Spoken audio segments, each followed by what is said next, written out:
السلام علیکم۔ امید کرتی ہوں آپ سب خیریت سے ہوں گے۔ دوستو، ہیری پوٹر کو تو آپ سب جانتے ہی ہوں گے۔ آج میں آپ کو اس ہستی سے ملوا رہی ہوں جس نے ہیری پوٹر کے کردار کو تخلیق کیا۔ دوستو، آج روشنی دولت شہرت کی بلندیوں کو چھونے والی جے کے رولنگ کی زندگی کے ان نشیب و فراز پر روشنی ڈالے گی جو آج سے پہلے دنیا کی نظروں سے پوشیدہ تھے۔ Harry Potter and the philosopher stone لکھ کر ارب پتی بننے والی جے کے رولنگ دنیا کی پہلی رائٹر ہے جو اپنی رائٹنگ سکلز کی بنا پر بلینئر بنی۔ دوستو، جے کے رولنگ بچپن میں بہت شائع قسم کی لڑکی تھی اور اپنی شرمیلی طبیعت کی بنا پر وہ سب سے الگ تھلگ رہتی تھی۔ اس کی واحد دوست اس کی ماں تھی جس سے وہ بہت پیار کرتی تھی۔ 6 سال کی عمر میں اس نے اپنی پہلی سٹوری دا ریبٹ لکھی اور اپنی ماں کو سنائی۔ ماں تو پھر ماں ہوتی ہے نا۔ اس کی ماں نے بہت غور سے اس کی کہانی کو سنا اور اسے خوب اپریشیٹ کیا، دل کھول کر اس کی حوصلہ افزائی بھی کی۔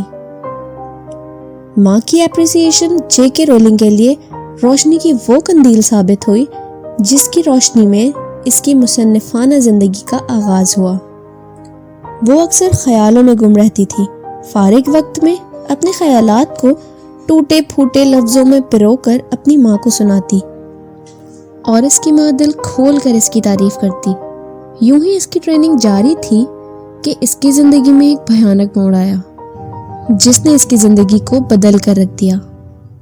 ہوا کچھ یوں کہ اس کے والدین کے درمیان جھگڑا ہو گیا اور پھر ناچاکی اس حد تک بڑھ گئی کہ اس کی ماں ذہنی مریضہ بن گئی۔ گھریلو ناچاکی، پریشانی اور ٹینشن کے ماحول میں اس کی طبیعت دن بدن بگڑتی گئی اور جے کے رولنگ کو اپریشیٹ کرنے والی اس کی شفیق ماں اسے روتا بلکتا چھوڑ کر اس دنیا سے رخصت ہو گئی۔ یہ صدمہ اس قدر گہرا تھا کہ وہ ڈپریشن میں چلی گئی اور دنیا اس کے لیے اندھیر ہو گئی۔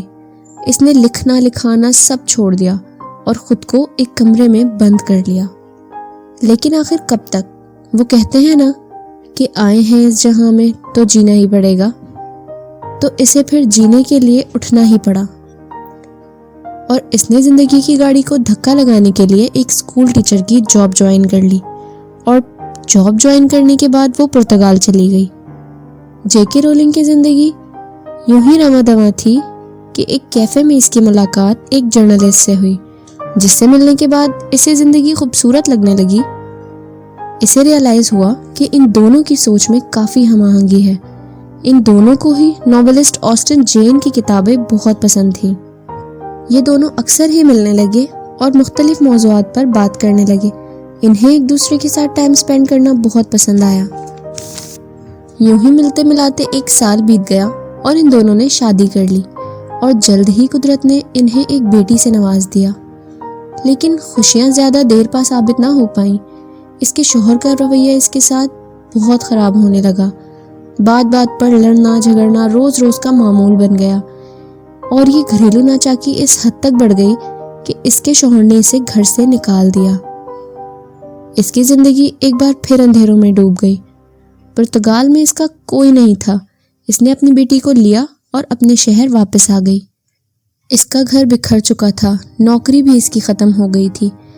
اس نے نئی جاب کے لیے اپلائی کیا مگر مایوسی کا سامنا کرنا پڑا۔ اپنی بوجھل زندگی کی گاڑی کو دھکا لگانے کے لیے وہ صرف گورنمنٹ ان امپلائمنٹ بینیفٹس پر گزارا کر رہی تھی اور غربت کا یہ عالم تھا کہ اپنی بیٹی کا پیٹ پالنے کے لیے اکثر اسے خود ہی بھوکا رہنا پڑتا۔ یہ اس کی زندگی کے تاریک ترین دن تھے۔ وہ اپنی زندگی میں بالکل مایوس ہو گئی تھی۔ اسے یقین ہو گیا تھا کہ اس کی پریشانیاں کبھی ختم نہیں ہوں گی۔ نا امیدی کے اندھیروں سے گھبرا کر اس نے خودکشی کی بھی کوشش کی، لیکن اس کی ننھی پری نے اسے کسی جھلملاتے ستارے کی مانند آ کر اس کے سامنے کھڑی ہو گئی اور اس کی ممتا نے ایک بار پھر سے اسے ہار نہ ماننے پر آمادہ کیا۔ اس نے بہت سوچا اور وہ اس نتیجے پر پہنچی کہ وہ کام کرے گی جو وہ سب سے بیسٹ کرتی ہے۔ اس کے دماغ میں اپنی ماں کے تعریفی جملے گونج رہے تھے جو اس کی ماں اس کی حوصلہ افزائی کے لیے کہا کرتی تھی۔ اس نے قلم اٹھایا اور فینٹیسی ناولز لکھنے شروع کیے۔ جب اس نے لکھنا شروع کیا تو وہ اپنے سارے دکھ بھول گئی۔ اس نے خود کو لکھنے میں غرق کر دیا اور وہ ایک کیفے میں جا کر ایک کافی آرڈر کرتی تاکہ کیفے کا مالک اسے وہاں بیٹھ کر لکھنے کی اجازت دے دے، جبکہ وہ کافی بھی افورڈ نہیں کر سکتی تھی۔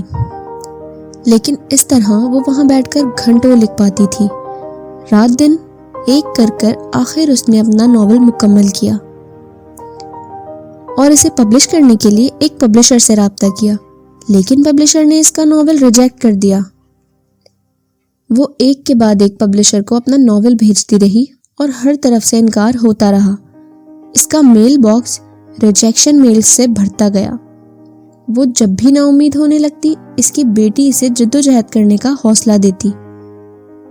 آخر کار طویل کوششوں کے بعد قدرت کو اس پر ترس آ ہی گیا۔ ہوا کچھ یوں، بلومسبری پبلشنگ کمپنی کے رائٹر نے اس کا ناول پڑھا، جہاں اس کی 8 سال کی بیٹی بھی موجود تھی۔ بچی کو اس کا ناول بہت پسند آیا۔ وہ اس کا ناول پورا پڑھنا چاہتی تھی۔ بچی کے اشتیاق کو دیکھ کر رائٹر نے ناول کو چھاپنے کا فیصلہ کیا، لیکن ساتھ ہی رولنگ کو مشورہ دیا کہ وہ ایک مستقل جاب تلاش کرے۔ اس طرح بچوں کے فینٹیسی ناولز لکھ کر وہ اپنا گھر تو نہیں چلا سکتی۔ اور پھر جون 1997، 31 سال کی عمر میں جے کے رولنگ کا پہلا novel Harry Potter and the philosopher stone کی 1000 کاپیز پبلش ہوئیں۔ جب لوگوں نے اس کی کتاب کو پڑھنا شروع کیا تو اس کی ڈیمانڈ اتنی بڑھ گئی کہ 5 ماہ میں اسے دا نیسلے سمارٹیز بک پرائز سے نوازا گیا، اور دیکھتے ہی دیکھتے وہ ایک unemployed depressed single mother سے one of the best selling author of all times بن گئی۔ اس کی پہلی کتاب Harry Potter and the philosopher stone اب تک کی سب سے زیادہ بکنے والی کتابوں میں سے ایک ہے۔ اس کی 7 کتابوں کی سیریز کی دنیا بھر میں 450 ملین سے زیادہ کاپیز بک چکی ہیں، اور اس کی کتابوں پر بیسڈ موویز اب تک $7.7 بلین کا بزنس کر چکی ہیں۔ سال 2004 میں فورب میگزین نے جے کے رولنگ کو پہلی بلینئر رائٹر قرار دیا، یعنی وہ پہلی ایسی آتھر ہیں جس نے صرف اپنی رائٹنگ سکلز سے بلینئر سٹیٹس اچیو کیا۔ وہ راتوں رات سکسیسفل نہیں ہوئی، انہیں بہت ریجیکشنز کا سامنا کرنا پڑا، وہ بھی تب جب وہ اپنی بیٹی کا اکیلے خیال رکھ رہی تھی اور ساتھ ہی ڈپریشن سے بھی لڑ رہی تھی۔ ان کی فیلیئرز نے انہیں اسٹرانگ بنایا اور انہیں ان کے پیشن کے قریب لایا۔ اتنا امیر اور فیمس ہونے کے باوجود بھی وہ کبھی اس مشکل دور کو بھلا نہیں پائی۔ انہوں نے اتنی چیریٹی کی کہ 2011 میں انہوں نے اپنا بلینئر سٹیٹس تک کھو دیا۔ ہاں تو دوستو، جے کے رولنگ کی کہانی ہمیں یہ سکھاتی ہے کہ کڑی محنت کا پھل ملتا ہے۔ اگر آپ کا کوئی بڑا مقصد ہے اور اس میں بار بار ناکامی کا سامنا کرنا پڑ رہا ہے تو کبھی ہار مت مانے۔ ایسا کوئی بھی کام نہیں ہے جو انسان نہیں کر سکتے۔ بس اس بات پر یقین ہونا چاہیے کہ زندگی کے سفر میں آنے والا اندھیرا غار کا نہیں سرنگ کا ہوتا ہے، جس کے اگلے سرے پر روشنی ہوتی ہے۔ مگر یہ بات حوصلے سے چلتے رہنے والوں کے لیے ہے، ہار مان کر بیٹھ جانے والوں کے لیے نہیں۔ ہو سکتا ہے یہ آپ کی آزمائش کا آخری مقام ہو۔ تو اسی کے ساتھ روشنی کو دے اجازت۔ اگر آپ کو میری ویڈیو پسند آئی تو اس ویڈیو کو لائک کریں، شیئر کریں اور میرے چینل کو سبسکرائب کریں۔ ملتے ہیں اگلی ویڈیو میں ایک اور روشنی کے ساتھ۔ اللہ حافظ۔